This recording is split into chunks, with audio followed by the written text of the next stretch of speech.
Como prometimos, hoy el profesor Cajiga va a presentar el tema El Santuario. Es importante porque los diversos muebles de este aparecen en varios de los próximos capítulos de Apocalipsis. Usaremos los libros de Éxodo, Levítico, Daniel y Hebreos para explicar todo lo relacionado con el santuario y sus servicios. Pero antes, una oración. Dios eterno, gracias por tus bondades para con nosotros, al hacernos conocedores de estas profecías. Como en cada ocasión, imploramos tu presencia. En el nombre de Jesucristo. Amén. Ahora con ustedes, el profesor Luis Germán Cajiga. El tema de hoy es el santuario. Y usted preguntará, ¿pero por qué el tema del santuario? Hablando de Apocalipsis. Sencillamente porque el santuario y sus muebles y su culto se menciona muchas veces en Apocalipsis. Se menciona los 7 candeleros, el altar del sacrificio, el altar del incienso, el arca del testamento, el templo, el tabernáculo, el testimonio.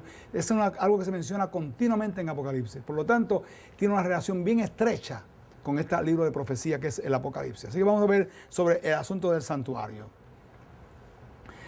Del mismo comienzo de la humanidad, Dios mostró al hombre, luego de la entrada del pecado, la importancia de los sacrificios sanguíneos o cruentos. Era necesario ofrecer un sustituto que muriera en lugar del pecador. Dice Génesis 3:21, Jehová Dios hizo al hombre y a su mujer túnicas de pieles y los vistió.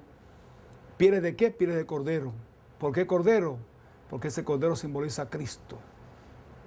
Así que el hombre tenía que sacrificar, porque era necesario un sustituto, alguien que muriera en el lugar del hombre. Y esto sucedió, hermanos queridos, 2000 años antes de Cristo. Bueno, 4000 años contando de la creación. Y de los tiempos de los patriarcas, 1500, 2000, 2200, 1300 años antes de Cristo, se inició ese sistema de sacrificios. Ya Adán lo hizo, Noé lo hizo también, etcétera. Cada patriarca hacía lo propio. En estos temas usamos la versión bíblica Reina Valera, donde el nombre de Dios aparece como Jehová. En hebreo el nombre es Yahweh, o sea, YHWH. Son 4 letras consonantes que no se pueden pronunciar. Este idioma no contiene sonidos vocales y el que leía suplía las vocales, los sonidos vocales. Luego de la cautividad babilónica y para evitar profanar el nombre sagrado, los judíos sustituían las 4 letras que se llama el tetragrama por la palabra Adonai. Con el transcurso del tiempo, el sonido del nombre quedó en el olvido. Por tanto, que diga hoy día que el nombre es así de esa manera, nadie tiene razón porque no se conoce todavía cómo es el nombre real, la pronunciación real del tetragrama. Fueron los masoretas, los primeros siglos del cristianismo, los que trataron de suplir los sonidos vocales del tetragrama, añadiendo las vocales del Eloah, singular de Elohim. Por ejemplo, miren ustedes, ve YHWH, le ponen la E aquí, la O aquí y la A aquí, de Eloah. Y así tenemos Jehová o Jehová.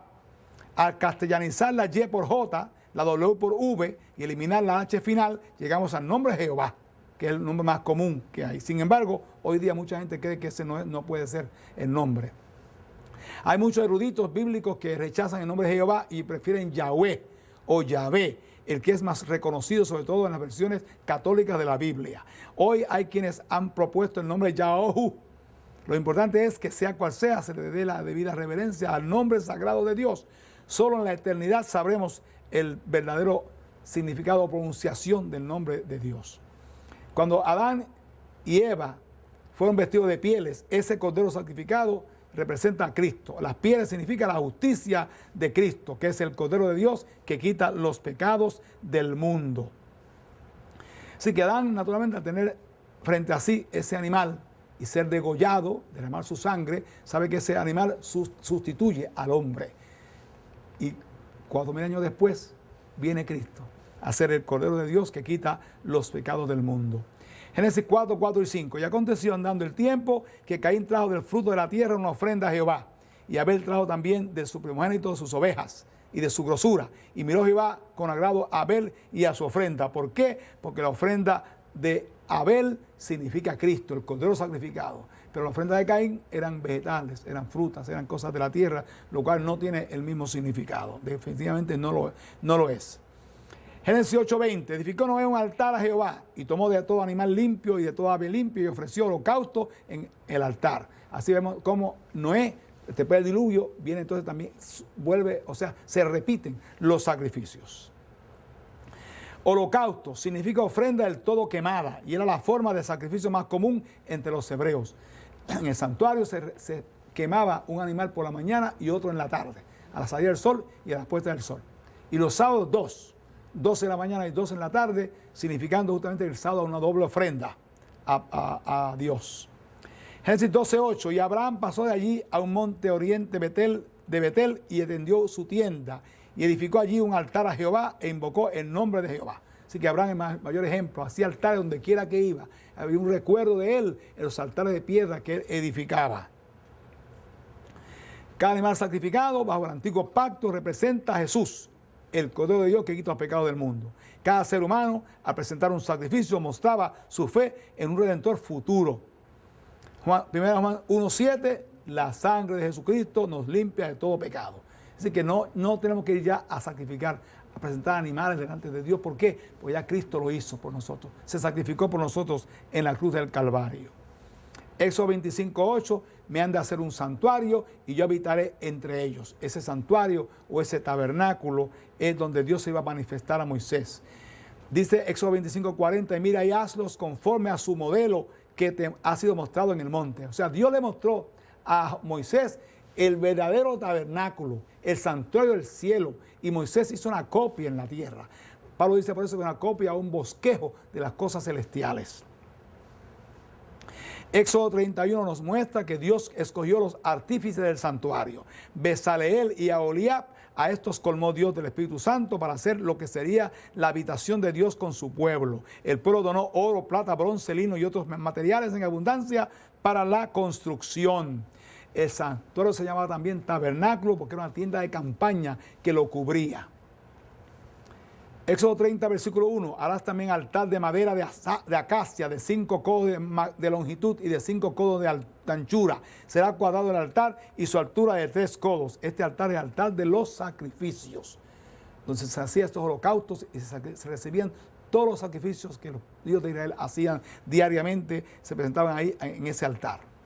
Dice verso 18 al 20 de Éxodo 30, harás también una fuente de metal con su base de metal y las has de poner entre el tabernáculo del testimonio y el altar y pondrás en ella agua y de ella se lavarán Aarón y sus hijos, sus manos y sus pies cuando entraren en el tabernáculo del testimonio. Así que esa agua, esa fuente de bronce importante para que se tenían que lavar, entrar limpios al santuario.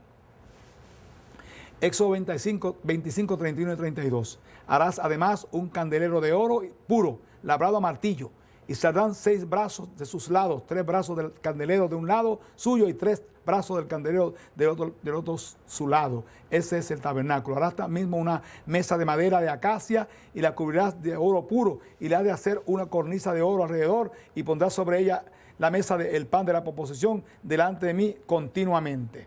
Es decir, que había el altar, el candelabro de 7 brazos y también una mesa. Era la mesa de los panes de la proposición. Esta mesa y candelero, junto con el altar de incienso, eran los únicos muebles del lugar santo. Aquí vemos justamente los 2 muebles, la mesa de los panes y el candelabro de 7 brazos. Éxodo 25, 10, 11, 17 y 18. Harán también un arca de madera de acacia, la cubrirá de oro puro por dentro y por fuera, y harás sobre ella una cornisa de oro alrededor, y harás una cubierta de oro fino. Harás también los 2 querubines de oro, labrados a martillo los harás en los 2 cabos de la cubierta. Dice el 25-21, y pondrás la cubierta encima del arca, y en el arca pondrás el testimonio que yo te daré. Así que los testimonios, o sea, los 10 mandamientos, las 2 tablas de la ley, iban a ser puestas justamente dentro del arca. El arca es un símbolo del trono de Dios. El arca del pacto era el único mueble del lugar santísimo. Entre los dos querubines se hallaba una luz llamada Santa Shekinah, que simbolizaba la presencia de Dios. Entre la ley violada dentro del arca y la presencia de Dios está la tapa del arca o propiciatorio, significando la misericordia del Señor. Si no fuera por su misericordia, todos seríamos destruidos. Vamos a ver la posición. En este diagrama ven ustedes la posición de los muebles en el santuario. Se tira una línea horizontal y una vertical, notará que forma una cruz. Aquí están los muebles justamente del atrio, que era el altar del sacrificio y la fuente de bronce. Luego tenemos el lugar santo con el candelabro, la mesa de los panes y el altar del incienso. Y finalmente en el lugar santísimo que está el arca del pacto. Son todos los muebles del santuario. Era algo rico, algo hermoso, muy bonito el santuario, sobre todo por dentro. Cristo es todo en el santuario. El altar del sacrificio significa el sacrificio de Cristo. El cordero ofrecido en holocausto es Cristo. El candelero es Cristo, que es la luz del mundo. La mesa de los panes es Cristo, que es el pan de vida. El altar del incienso es Cristo, que es el sacrificio de olor suave al cielo. El arca del pacto, el trono de Cristo junto al Padre. El santuario mismo representa a Cristo. Su interior es su divinidad y su exterior es su humanidad. Así que todo eso significa Cristo Jesús. Ahora bien, este es el campamento de Israel de noche. Justamente la luz, hay una luz que viene del cielo, que llega justamente donde está el lugar santísimo. La presencia de Dios se manifiesta en medio de su pueblo. Ahora queremos ir al santuario que está a mi espalda. Vamos a ver el santuario. Vamos a visualizarlo. Primeramente, vemos el santuario exterior. Esta cortina que está aquí es una cortina de cueros de tejones, que son una especie de delfines o focas. Esto era una cubierta bien resistente. Está aquí. Aquí vemos el atrio del santuario. Vemos aquí la fuente de bronce. Contiene agua donde se lavaban los pies y las manos los sacerdotes antes de entrar a oficiar en el lugar santo del santuario. Y aquí está el altar del sacrificio con sus 4 cuernos. Aquí se sacrificaba un cordero en la mañana, otro en las tardes y los sábados 2 y 2. Y el sacerdote que con otros demás sacerdotes oficiaban en el lugar santo. Ellos eran los encargados de cuidar el santuario, de cada una de sus partes. El santuario era portátil, se ensamblaba y se desamblaba fácilmente. Vamos a quitar la cortina, la cortina primera, que es la de cueros de tejones, y vamos a mirar el interior del santuario. Echamos la cortina hacia acá. Aquí tenemos ahora la siguiente cortina, que era de cueros de carneros teñidos de rojo. Esa era la segunda cortina. Luego había una tercera cortina que es de pelos de cabra. Así que era blanca, de pelos de cabra. Y la más cercana, la primera, era de lino bordado con querubines. Vamos a quitar también esta cortina. Vamos a ver ahora el interior del santuario. Aquí vemos justamente, al levantar las 20 tablas de oro, vemos el interior. Aquí está primeramente, antes del interior ya vimos al exterior, el altar del sacrificio y la fuente de agua. Al entrar por este velo que está aquí, donde hay 5 columnas de madera cubiertas de oro con bases de bronce, entramos y vemos aquí a la izquierda está el candelabro de 7 brazos. Había que mantener esas velas prendidas todo el tiempo. Algún sacerdote se encargaba de eso. Esta es la mesa de los panes de la proposición. Había 12 panes, 6 a un lado, 6 a otro, simbolizando los 12 hijos de Israel, la familia de Israel. Y luego el altar del incienso que está aquí. Brasas tomadas del altar de afuera eran puestas aquí, se quemaba incienso que estaba ardiendo todo el tiempo, día y noche. El incienso representa nuestras oraciones que van delante de Dios. Luego pasando el lugar santísimo, corriendo este velo que está aquí, que es el velo divisor, que está bordado también de querubines, se pasa entonces al lugar santísimo, que está el arca del pacto. El arca tiene 2 querubines labrados a ambos lados, y tiene aquí el propiciatorio, que es una tabla de oro sólido. Y los querubines también eran de oro sólido. Los dos hacían como un arco que cubrían el arca. Y aquí tenemos dentro del arca justamente están las dos tablas de piedra, los 10 mandamientos que están aquí, justamente las dos tablas que fueron colocadas dentro del arca. ¿Ven? Los 10 mandamientos, simbolizando que la ley de Dios, los 10 mandamientos, es el fundamento del trono de Dios. Y entre la ley que ha sido violada y los querubines, aquí también está la presencia de Dios, está el propiciatorio, que es un símbolo de la misericordia de Dios. Todo esto era una lección objetiva, dada 1500 años antes de Cristo nacer. Pero entonces al pueblo de Israel. Aquí estaba todo el ministerio de Cristo, sus sacrificios, todo estaba puesto aquí justamente 1500 años antes de él nacer. Aquí está el santuario, lo hermoso que es el santuario. En el día la presencia de Dios se manifestaba en una nube sobre el santuario. En la noche en una llama de fuego. El santuario se armaba y desarmaba relativamente fácil. Los levitas, descendientes de Leví, eran los encargados de cada parte del tabernáculo. Cuando el pueblo se movía, el santuario se establecía. Y el pueblo en cabañas se colocaba alrededor en perfecto orden. Números 9, 17 y 18. Miren qué lindo. Y según se alzaba la nube del tabernáculo, los hijos de Israel se partían. Y en el lugar donde la nube se paraba, allí alojaban sus hijos de Israel. Al mandato de Jehová, los hijos de Israel se partían y al mandato de Jehová asentaban. Así que ellos no ponían el santuario donde ellos quisieran, sino donde Dios decidía. La nube iba caminando, se paraba aquí la nube, armaban ahí el santuario. La nube se levantaba, desarmaban el santuario y ellos siguiendo la nube los guiara. Así por 40 años estuvieron ellos ahí con eso. El templo de Salomón, todo lo que era el santuario se colocó entonces dentro del templo. Aquí vemos el lugar santo y santísimo, aquí está el templo muy hermoso que hizo Salomón en honor a Dios. Salomón aumentó los candelabros en vez de haber uno de 7 brazos. Además de ese, habían también 7 más a cada lado, 14 otras luminarias, ¿no? Y en lugar de una fuente de bronce, había más también. Al frente 2 grandes columnas. Las columnas, lo interesante es que tenían sus nombres. Una se llamaba Boaz, otra Jaquín. Tenían sus nombres, las 2 columnas grandes que había frente al templo. Y noten ustedes tan lindas las enramadas, los capiteles de las 2 columnas. Era realmente algo bien hermoso y muy amplio el templo de Salomón. Aquí tenemos la vista del templo, justamente más o menos con todo su atrio y todo. Realmente era muy grande y muy hermoso. Luego viene el templo de Herodes, que fue comenzado en el año 20 a.C., y en los tiempos de Cristo todavía no se había terminado completamente tampoco, así que el templo era una joya realmente. Sus paredes de mármol se veían de lejos, cuando el sol les daba, era realmente el orgullo de los judíos, era el hermoso templo de Jerusalén. Hebreos 8, 1 y 2. Vamos a ver ahora la aplicación. Como en el libro de Hebreos, que es el único libro en el Nuevo Testamento, además de Apocalipsis, que menciona el asunto del santuario. Así que la suma acerca de lo dicho es tenemos tal pontífice que se asentó a la diestra del trono de la majestad en los cielos, ministro del santuario y de aquel verdadero tabernáculo que el Señor asentó y no hombre. Así que el verdadero tabernáculo que Moisés vio en el monte, el cual él copió, se encuentra en el cielo.